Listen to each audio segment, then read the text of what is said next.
নমস্কার বন্ধুরা, welcome back to my channel Champa রান্নাঘর। আজ আমি আপনাদের সঙ্গে শেয়ার করব ইলিশ মাছের ভাপার রেসিপি, তাও আবার কোনো রকম সর্ষে পোস্ত ছাড়াই। অনেকের কিন্তু সর্ষে পোস্ত দিয়ে ইলিশ মাছ খেলে গ্যাস অম্ল হয়ে থাকে। আজ আমি সেই কথা মাথায় রেখে কিছু ঘরোয়া উপকরণ দিয়েই তৈরি করে দেখাবো ইলিশ মাছের ভাপা। খেতে দুর্দান্ত টেস্টি হয়। তাহলে চলুন বন্ধুরা দেখে নিন।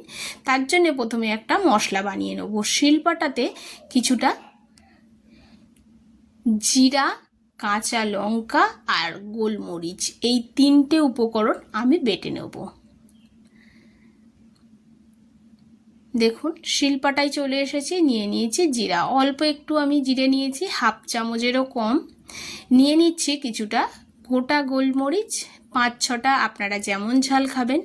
আর 4টে দিয়ে দিচ্ছি কাঁচা লঙ্কা। এখানে আপনারা কাঁচা পাকা লঙ্কাটাও ব্যবহার করতে পারেন। এতে বন্ধুরা কাঁচা পাকা লঙ্কা ব্যবহার করলে ভাপার মানে ইলিশ মাছ ভাপার কালারটা সুন্দর আসে।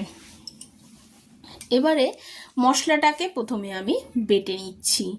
এই মশলাটা শিলে বাটলে সব থেকে বেশি ভালো স্বাদ হয়, তবে আপনারা চাইলে মিক্সির জারে বেটে নিতে পারেন।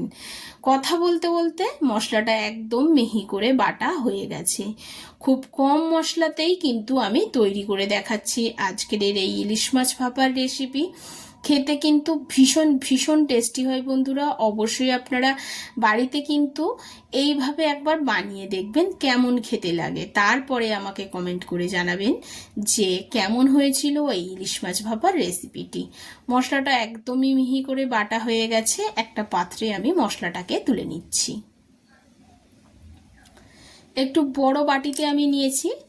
এখন এখানে 4 পিস নিয়ে নিয়েছি ইলিশ মাছ। আর ইলিশ মাছটা কিন্তু খুব বেশি বড় নয় দেখুন, তবে ইলিশ মাছটা কিন্তু বেশ ফ্রেশ ছিল। খুব ভালো করে ধুয়ে পরিষ্কার করে নিয়েছি। এবার এই ইলিশ মাছগুলোকে আমি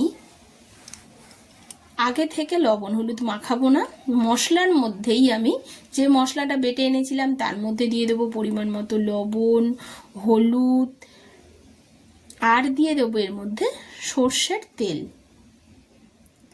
এর থেকে আর কোনো রকম বেশি কিছু উপকরণ এই মশলাতে লাগবে না। সর্ষের তেলটা পরিমাণটা আপনারা বুঝে দেবেন, কারণ মাছের থেকেও তেল বেরোবে।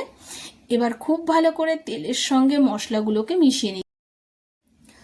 খুব ভালো করে মশলাগুলোকে আমি মিশিয়ে নিচ্ছি। দেখুন মেশানো আমার হয়ে গেছে সর্ষের তেলের সঙ্গে। এবারে মাছগুলোকে এপিট ওপিট করে উল্টে খুব ভালো করে মশলাটাকে মাখিয়ে নিতে হবে।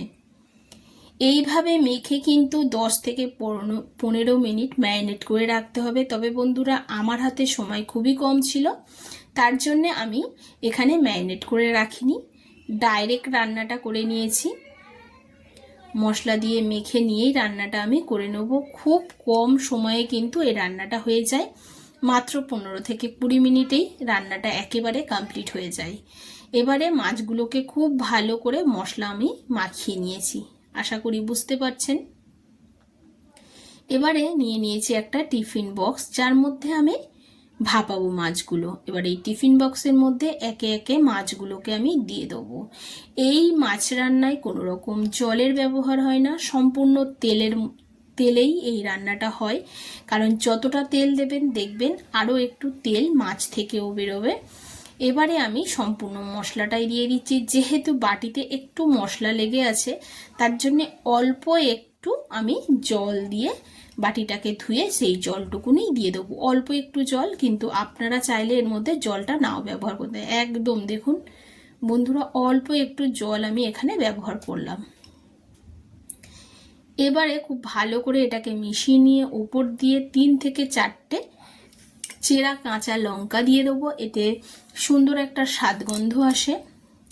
দিয়ে টিফিন বক্সের ঢাকনাটা আমি আটকে দেব। সম্পূর্ণভাবে মশলার সঙ্গে মাছটা মাখানো হয়ে গেছে। ঢাকনাটা আটকে দিয়ে আগে থেকেই আমি কড়াতে জল বসিয়ে দিয়েছি, আর জলটা দেখুন ফুটতেও শুরু করেছে। এখন টিফিন বক্সটা জলের মধ্যে দিয়ে দিচ্ছি, ফুটন্ত জলের মধ্যে। আর উপর থেকে একটা ভারী কিছু চাপিয়ে দিচ্ছি, যাতে টিফিন বক্সটা উল্টে না যায়।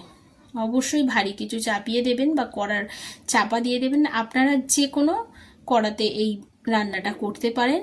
এবারে এইভাবেই আমি মিডিয়াম ফ্লেমে 15 মিনিট হতে দেবো। 15 মিনিট পর ফিরে এলাম। দেখুন, আপনারা নিশ্চয়ই দেখে বুঝতে পারছেন জলটা কতটা কমে গেছে। এখন আমাদের রান্নাটা কিন্তু কমপ্লিট হয়ে গেছে। এবার এটাকে আমি গ্যাস অফ করে ঠান্ডা হতে দেবো।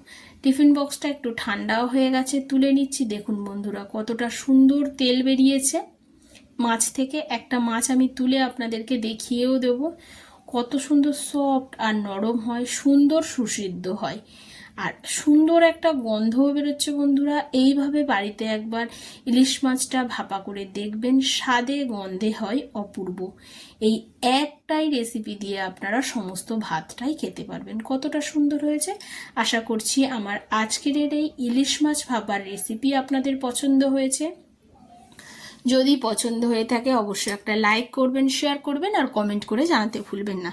তাছাড়াও বন্ধুরা, অনেকেই কিন্তু এই সর্ষেটা খেতে পারে না, সেই কথাই মাথায় রেখে আজকের আমার এই রেসিপি আপনাদের কেমন লাগলো অবশ্যই কমেন্ট করবেন। নমস্কার বন্ধুরা, সুস্থ থাকবেন আর ভালো থাকবেন। আজ আসি,